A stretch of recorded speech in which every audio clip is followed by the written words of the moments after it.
और भाई क्या हाल है? सही है यार, तू सुना। तुम तो बहुत बड़े लोग हो गए, बहुत बिजी रहते हो आजकल। यार कहाँ, टाइम ही नहीं मिलता। और तनिष्का तुम कैसे हो? मैं बढ़िया, तुम बताओ। बस सब बढ़िया, कृपा है तुम्हारी। यार मेरे बॉस ने ना मेरा दिमाग खराब करके रखा है। क्यों क्यों क्या हो गया? इसे भगाओ पहले। अरे भाई चार कप चाय ले। 4 कप चाय ले बस। यार मैंने ना नई कंपनी ज्वाइन करी और उसके बॉस इतने मतलब उनकी इतनी गंदी सोच है ना, मैं क्या ही बताऊं। क्यों क्यों क्या हो गया, क्या हो गया? बताती हूँ तुम्हें। मैम आपने बुलाया? Yes can I come in? Good morning ma'am. Good morning, can I have a seat? Thank you ma'am. Kanak, actually मैंने आपको आपकी सैलरी के लिए बुलाया है। अब आपके 1 मंथ हो गया है, तो हमारे मैनेजमेंट ने आपकी सैलरी आपके अकाउंट में ट्रांसफर कर दी है, तो एक बार आप चेक कर लो। ना तो गई है सैलरी, बट ये 38,000 है और सैलरी तो 40,000 की बात हुई थी। आई नो कनक, मैंने जानबूझ के आपके 2000 रुपीज कट करे हैं। एक तो आप जूली वर्कर हो और आपको ये भी पता है कि लॉकडाउन कितने टाइम से चल रहा है, तो कनक समझो इस बात को। यस मैम पता था और मैं समझ सकती हूँ, बट बात तो ये है ना कि मिस्टर राकेश को भी 40,000 मिली है। उन्होंने भी तो रिसेंटली ज्वाइन करा है, वो भी फ्रेशर है। कनक, कि आपको ये बात पता है कि लड़कियों को कहाँ लड़कों के बराबर सैलरी मिलती है, तो इस बात को समझो ना। यार सब लड़कियों के साथ ही होता है। बेशक 21st सेंचुरी आ चुकी है लेकिन कुछ भी चेंज नहीं हुआ। सही कह रही है यार, तू लड़कियों के साथ ही हमेशा ऐसे होता है। अब तू मेरे को ही देख ले, 4-5 दिन पहले एक लड़का मुझे शॉक कर रहा था।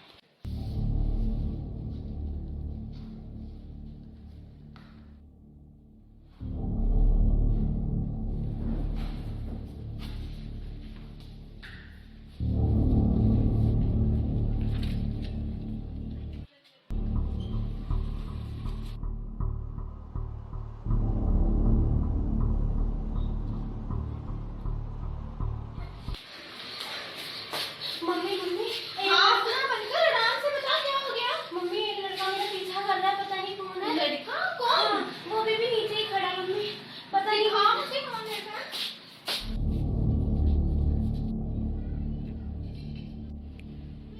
हाँ चल, मुझे बता क्या हुआ।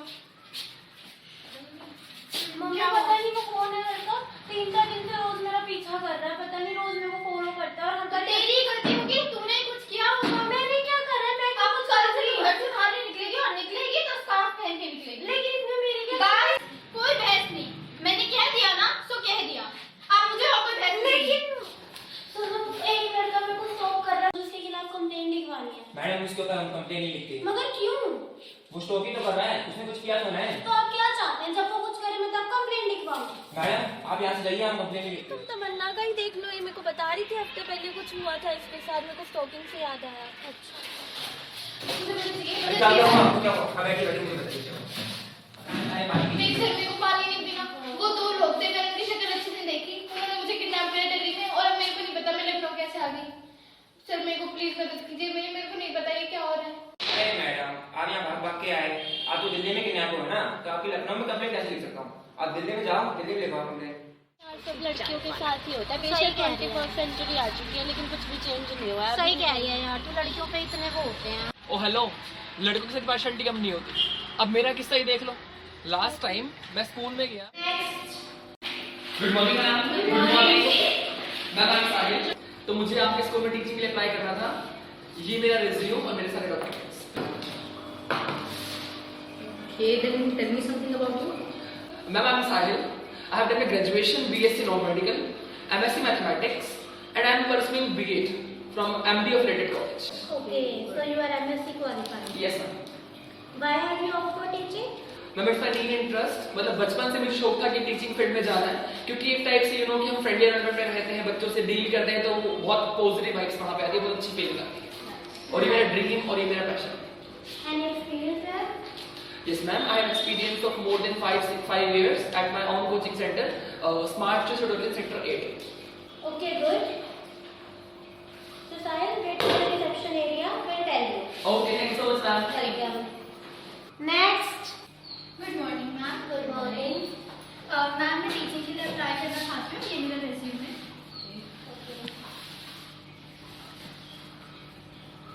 Okay, good. Tell me something about you. Ma'am मेरा नाम अंजलि झा है and I am currently BSc normal and I am currently pursuing B.Ed. So why have you opted for teaching? Ma'am, I had interest in it Any experience? No, I'm a fresher.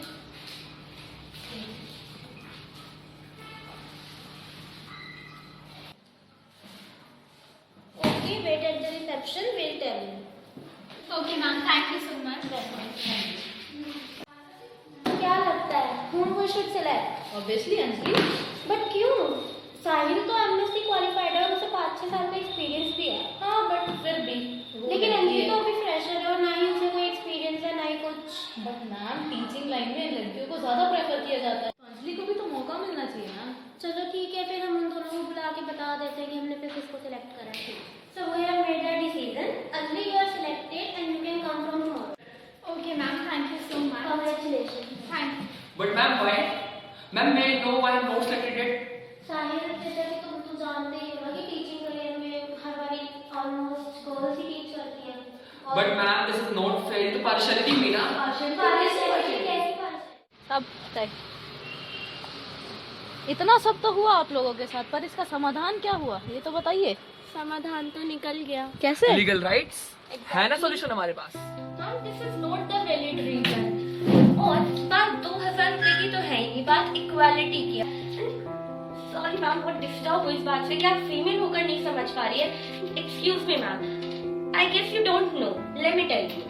Under the equality act 2010 there is a right to equal pay to both men and women. और इसका मतलब ये है कि अगर आपकी company में लड़का और लड़की सेम पोस्ट पर काम करते हैं तो उन्हें इक्वल सैलरी दी जाएगी, और ऐसा ना करने पर आपको 10,000 का जुर्माना और 3 महीने तक की जेल भी हो सकती है.